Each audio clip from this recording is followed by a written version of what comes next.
नमस्कार। चुनाव आ गए हैं और घोषणाओं के दिन भी आ गए हैं।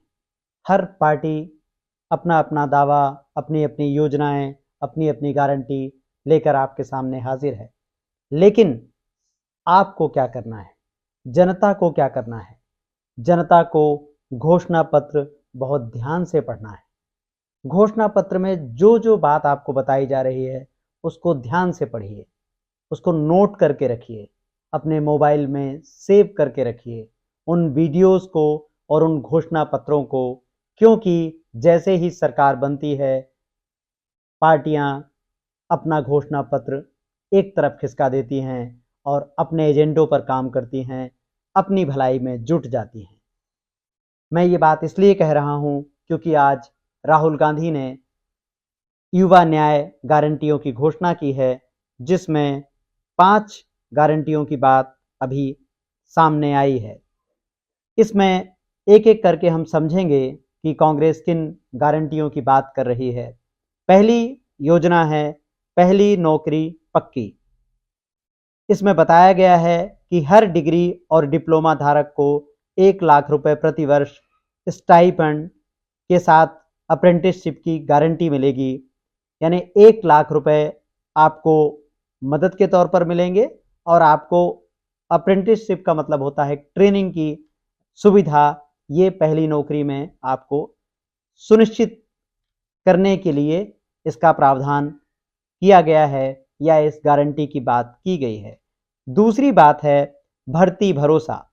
30 लाख सरकारी नौकरियां इस वक्त देश में खाली हैं, जिनके बारे में लगातार बात होती रही, लेकिन बीजेपी की सरकार उनकी भर्ती करने में नाकामयाब रही है। ऐसा राहुल गांधी ने दावा किया है और उन्होंने कहा है कि उनकी सरकार आने के बाद तुरंत जो काम किया जाएगा उसमें 30 लाख सरकारी नौकरियों की भर्ती होगी।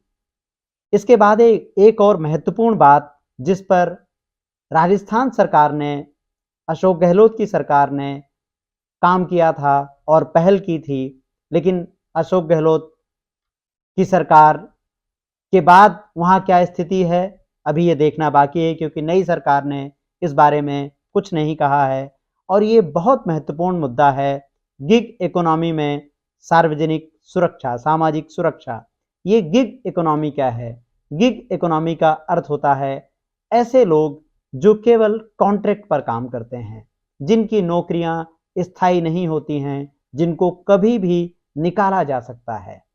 आप में से बहुत से लोग प्राइवेट सेक्टर में काम करते होंगे, लेकिन वो गिग में नहीं आते। गिग का मतलब है उनको इंश्योरेंस नहीं मिलेगा, उनको पेंशन नहीं मिलेगी, उनको दूसरे किसी प्रकार के भत्ते नहीं मिलेंगे।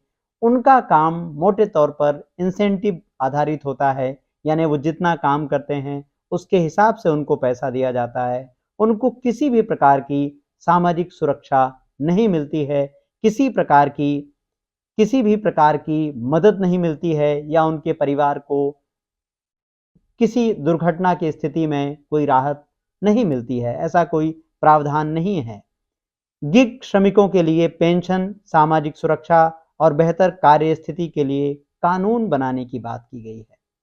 गिग सेक्टर में, जैसे सरलता से समझें आप, जब आप ऑनलाइन कोई चीज़ ऑर्डर करते हैं तो जो ये स्विगी है, जो ये ज़ोमैटो है, इस तरीके की जो ऑनलाइन पोर्टल या ऐप बेस्ड डिलीवरी का जो लोग काम करते हैं या अमेज़न है, तो वो लोग गिग इकोनॉमी में कहलाते हैं, जिनको जल्दी-जल्दी जाकर के सप्लाई करनी होती है।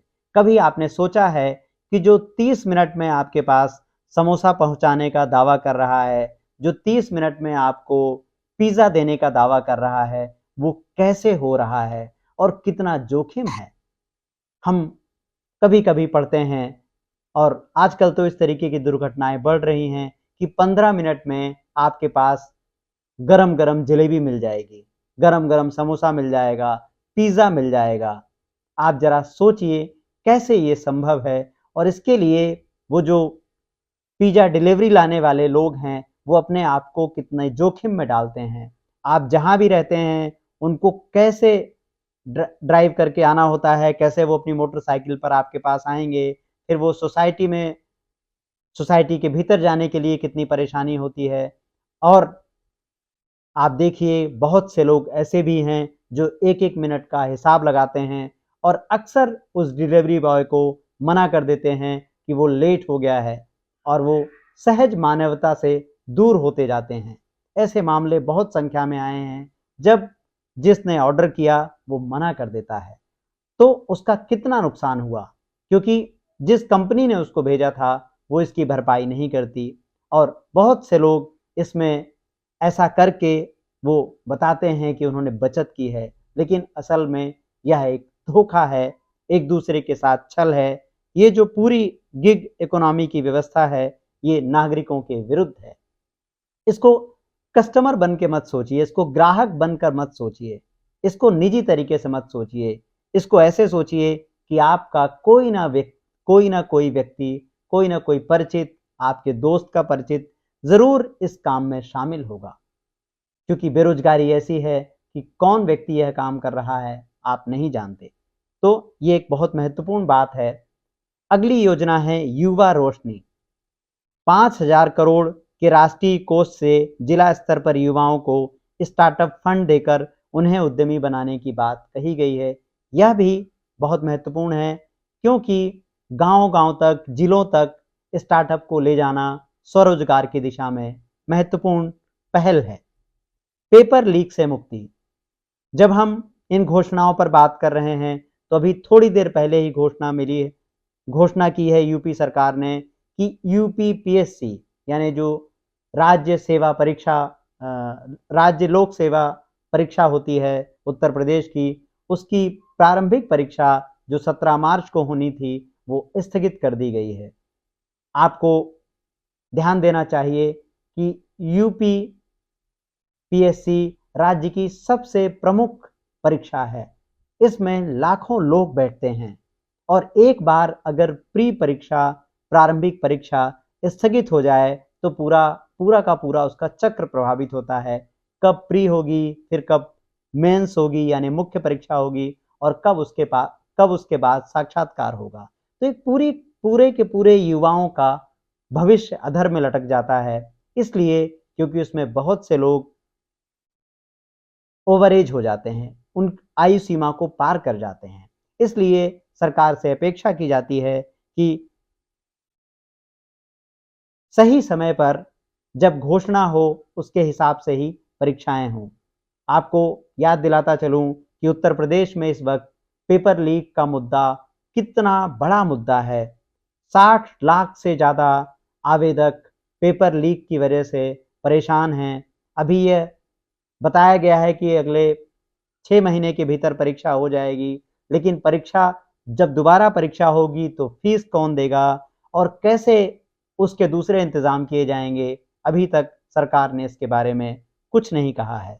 तो इस तरह से कांग्रेस ने 5 गारंटियों की बात कही है। पहली, नौकरी पक्की, भर्ती भरोसा, गिग इकोनॉमी में सामाजिक सुरक्षा, युवा रोशनी और पेपर लीक से मुक्ति। इसमें 2 बातों को समझना बहुत ज़रूरी है, और ये 2 बातें हैं। पहली बात गिग इकोनॉमी, जिसका प्रभाव बहुत दूर-दूर तक होना है और अभी तक सरकारों ने निजीकरण के दबाव में इस पर कोई काम नहीं किया है। दूसरी बड़ी बात है, ये जो बात हो रही है पहली नौकरी पक्की, इसकी गारंटी की बात हो रही है। इसके लिए कानून बनाने की बात की गई है। यह एक किस्म का राइट टू जॉब है, यानी नौकरी आपका अधिकार है। इसको समझने के लिए आपको योजना और कानून में अंतर समझना होगा। जब सरकार कहती है कि कोई योजना लाई जा रही है, योजना का अर्थ है कभी भी उसको हम बंद कर सकते हैं। कैसे? अभी आपने देखा कि 3 राज्यों में चुनाव हुए, मध्य प्रदेश, राजस्थान, छत्तीसगढ़। इसमें बीजेपी ने मध्य प्रदेश में आशातीत सफलता हासिल की। जितना सोचा नहीं गया था उससे भारी जनादेश बीजेपी को हासिल हुआ। इन जनादेशों में सबसे महत्वपूर्ण योजना जिसको जिसको सूत्रधार बताया गया, वह योजना थी लाडली बहना। लाडली बहना की घोषणा चुनाव के कुछ दिन पहले ही उसकी राशि बढ़ाने की घोषणा मुख्यमंत्री शिवराज सिंह चौहान ने करते हुए कहा था कि इसे हम 1250 से 3000 तक कर देंगे। यह लाडली बहना योजना महिलाओं को एक तय रकम देने का वादा है। आप देखें इसका बड़ा भारी प्रभाव हुआ और मीडिया ने और उसके बाद तमाम आलोचकों ने कहा कि शिवराज सिंह चौहान की कामयाबी में लाडली बहना की सबसे महत्वपूर्ण भूमिका है। आप जानते हैं भारी जनादेश के बावजूद शिवराज सिंह चौहान को हटा दिया जाता है और उनकी जगह डॉक्टर मोहन यादव मुख्यमंत्री बनाए जाते हैं और मुख्यमंत्री बनाए जाने के बाद स्पष्ट करते हैं कि 1250 रुपए जो दिए जा रहे हैं उसको आगे नहीं बढ़ाया जाएगा और कुछ मीडिया रिपोर्ट में दावा किया गया कि उन्होंने कहा कि इसको बढ़ाने के लिए पैसे नहीं हैं। आप समझिए ये योजना है और यहाँ बात हो रही है गारंटी की, गारंटी कानून की। आपको ध्यान होगा कुछ दिन पहले कांग्रेस की ओर से एमएसपी गारंटी कानून की बात कही गई है। कांग्रेस ने कहा है कि अगर उनकी सरकार आती है तो वह तय करेंगे कि एक न्यूनतम रकम तय हो जाए, कानून बन जाए। एमएसपी गारंटी कानून है, यानी किसान को किसी भी स्थिति में प्रति क्विंटल इतनी रकम मिलेगी। उसे बाजार के भरोसे नहीं छोड़ा जा सकता है, क्योंकि बाजार कैसे काम करता है वो सब हम लोग लगातार देख रहे हैं। बाजार को आपके पेट से मतलब नहीं है, भूख से मतलब नहीं है, बाजार को केवल मुनाफे से मतलब है। तो आप देखें, विचार करें कि जो ये कांग्रेस की 5 गारंटियां हैं ये आपके जीवन पर कैसे असर डाल सकती हैं। यहाँ राइट टू जॉब की बात इसलिए ज़रूरी है क्योंकि देश में बेरोजगारी इस वक्त सबसे बड़ी समस्या है। इसलिए मैंने कहा जनता को घोषणा पत्र को बहुत ध्यान से पढ़ना चाहिए। अब हम बात करते हैं कि बीजेपी का घोषणा पत्र कैसा था। 2019 और 2014 के घोषणा पत्र में क्या-क्या बातें कही गई थी। अगर आप बीजेपी का घोषणा पत्र उठाकर देखें तो उसमें सबसे महत्वपूर्ण बात थी 15 लाख रुपए। अच्छे दिन से वो विज्ञापन अभियान शुरू हुए थे जिसमें 15 लाख की बात एक ऐसे झूठ की तरह फैल गई जिसको हर किसी ने सच माना। सारे पढ़े लिखे लोगों ने, जिसमें समाज के हर वर्ग के लोग थे, उनको ये यकीन था कि नरेंद्र मोदी जब ये बात कह रहे हैं और जिस तरीके से कह रहे हैं तो उनके खाते में 15 लाख रुपए कभी भी आ सकते हैं। आपको ध्यान रखना चाहिए कि भारतीय जनता पार्टी के दूसरे सबसे महत्वपूर्ण नेता अमित शाह ने बाद में कहा कि 15 लाख रुपए एक जुमला था। तो एक ऐसी योजना जिसने नागरिकों को इस तरह प्रभावित किया हो और आप उसको जुमला करार देते हैं। दूसरी बड़ी बात जो बीजेपी के पहले कार्यकाल से लगातार चुनावी अभियानों में रही और जिसके सबसे प्रमुख प्रचारकों में से रामदेव थे, वही रामदेव जिनके विज्ञापनों में कानून का पालन नहीं करने के लिए, झूठे दावे करने के लिए सुप्रीम कोर्ट से कड़ी फटकार लगाई गई है, जुर्माना लगाया गया है। बावजूद इसके रामदेव का जलवा देखिए कि इंडियन एक्सप्रेस ने उनको अपने सबसे पावरफुल इंडियंस की सूची में रखा है, क्योंकि ये रामदेव के विज्ञापन का जादू इसी तरह से मीडिया के सिर चढ़कर बोलता है। ये निजी क्षेत्र की ताकत है कि सुप्रीम कोर्ट कहता है कि आप जो दावा कर रहे हैं और जो सच्चाई है उसमें अंतर है, लेकिन बड़ी बड़ी मीडिया कंपनियां आपको सबसे पावरफुल बताती हैं। वो रिपोर्ट नहीं करते हैं उस प्रोडक्ट पर और बताते हैं कि रामदेव सबसे पावरफुल हैं। तो इन्हीं प्रभावशाली, शक्तिशाली रामदेव के वीडियोस देखिए जिसमें उन्होंने कहा था कि कैसे पेट्रोल डीजल 30 रुपए लीटर हो सकते हैं। आप जानते हैं कि पेट्रोल डीजल का भाव इस वक्त क्या है। तो बीजेपी के वादे क्या हुए, वो 15 लाख क्या हुए, वो 00 क्या हुए, नोटबंदी किसी घोषणा पत्र में नहीं थी लेकिन नोटबंदी का आपके जीवन पर क्या प्रभाव पड़ा, आप सोचिएगा। इसी तरह आप देखेंगे कि कैसे बीजेपी के जो मुद्दे थे, उनमें तर्क और भावनात्मक मुद्दों का बहुत ज़्यादा घालमेल था। जब हम तर्क और भावनात्मक मुद्दों की बात कर रहे हैं, तो इसका अर्थ है कि उन मुद्दों का आपके जीवन पर क्या प्रभाव पड़ा। बीजेपी के घोषणा पत्र में जम्मू कश्मीर में 370 हटाने का वादा था। आप जानते हैं कि यह कितना संवेदनशील मुद्दा था और इसको घोषणा पत्र में रखना ही एक प्रकार से जम्मू कश्मीर के नागरिकों के साथ एक विश्वासघात था, क्योंकि ये मनमाने फैसले नहीं हैं, ये पार्टियां तय नहीं करती, ये संसद को तय करना होता है। लेकिन हमारे देश में संविधान और लोकतंत्र की समझ धुंधली पड़ती जा रही है। जो फैसले संसद में होने चाहिए, आपसी सहमति से होने चाहिए, नागरिकों की इच्छा से होने चाहिए, उनको घोषणा पत्रों में धर्म विशेष को टारगेट करने के लिए शामिल किया जाता है। बीजेपी ने अपने घोषणा पत्र में राम मंदिर का संकल्प भी रखा था। यह भी एक प्रकार का झूठ था, क्योंकि राम मंदिर का मुद्दा सुप्रीम कोर्ट में था। जब कोई भी मुद्दा सुप्रीम कोर्ट में चल रहा हो और उसे सुप्रीम कोर्ट के फैसले द्वारा ही लागू किया जा सकता हो, तो आप कैसे उसे घोषणा पत्र में रख सकते हैं। तो आपको ध्यान देना होगा कि घोषणा पत्र में कहा क्या जा रहा है। राष्ट्रीय सुरक्षा पर वादे किए गए थे और आतंकवाद के नियंत्रण की बात की गई थी। आप जम्मू कश्मीर में होने वाली घुसपैठों को देखें और उनके आंकड़ों का अध्ययन करें। आप मणिपुर की स्थिति को कहाँ रखते हैं, यह आप पर निर्भर है। मणिपुर में शांति, मणिपुर में सद्भाव, मणिपुर में नागरिकों की सुरक्षा, क्या इसे अलग से घोषणा पत्र में शामिल करना था? एक नागरिक होने के नाते आप यह सवाल प्रधानमंत्री से क्यों नहीं पूछते कि वो मणिपुर क्यों नहीं जाते? मणिपुर में महिलाओं के साथ बलात्कार हो रहा है। किस तरीके से नागरिकों पर हिंसा बरपाई जा रही है। वो महिलाएं क्या बेटी बचाओ का हिस्सा नहीं है? लेकिन प्रधानमंत्री और उनकी पार्टी मणिपुर पर कुछ नहीं बोलती, जबकि बेटी बचाओ और बेटी पढ़ाओ ये नारा था, ये घोषणाओं में शामिल था। यूनिफॉर्म सिविल कोड, एक बार फिर देखिए कैसे घोषणा पत्र में भावनात्मक बिंदुओं को बढ़ाकर आपका ब्लड प्रेशर बढ़ाया जाता है, आपको मूर्ख बनाने की प्रक्रिया है। यूनिफॉर्म सिविल कोड संसद तय करती है और संसद का बहुमत तय करता है। केवल आप घोषणा पत्र में लिखकर एक तरीके के एक ऐसी राजनीति को बढ़ावा दे रहे हैं जिसमें तर्क नहीं है, जिसमें केवल भावनाएं हैं। आयुष्मान भारत और प्रत्येक परिवार को मकान देने की बात की गई थी।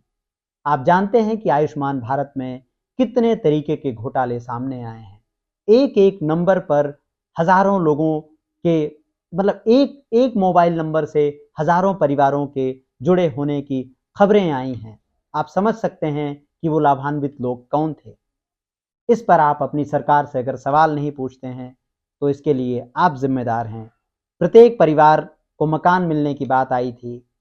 अभी कुछ वक्त पहले ही सरकार ने बताया था कि मुश्किल से 30% के आसपास इस योजना का क्रियान्वयन होना है। इसी तरीके से हर घर में जल पहुंचाने की जो बात की गई थी, उन योजनाओं की स्थिति भी लगभग ऐसी ही है। तो आप सोचें और विचार करें कि एक नागरिक को घोषणा पत्र को किस तरह से देखना चाहिए और किस तरह से उसे घोषणा पत्रों के सहारे अपने मत को तय करना चाहिए। राजनीति में विवेक से फैसला कीजिए। यह एक मुश्किल चुनाव है, ऐसे वक्त में चुनाव है जहां विपक्ष पर रोज हमले किए जाते हैं और विपक्षी नेताओं को तोड़कर सत्ता पक्ष अपने पाले में ले आता है। तो आपको पूछना चाहिए, आपको देखना चाहिए कि क्या घोषणा पत्र पर काम हो रहा है या विपक्ष को तोड़ने पर काम हो रहा है। घोषणा पत्रों पर नजर रखिए। अभी अगले कुछ दिनों में कांग्रेस की ओर से और भी घोषणा पत्र आएंगे, बीजेपी की ओर से भी घोषणा पत्र आएंगे, दूसरे सभी दलों और गठबंधनों की ओर से घोषणा पत्र आएंगे। उन पर नजर रखिए, अपना ख्याल रखिए। नागरिक, लोकतंत्र और संविधान के विषयों पर हमारे वीडियोस को लाइक करें, शेयर करें। नमस्कार।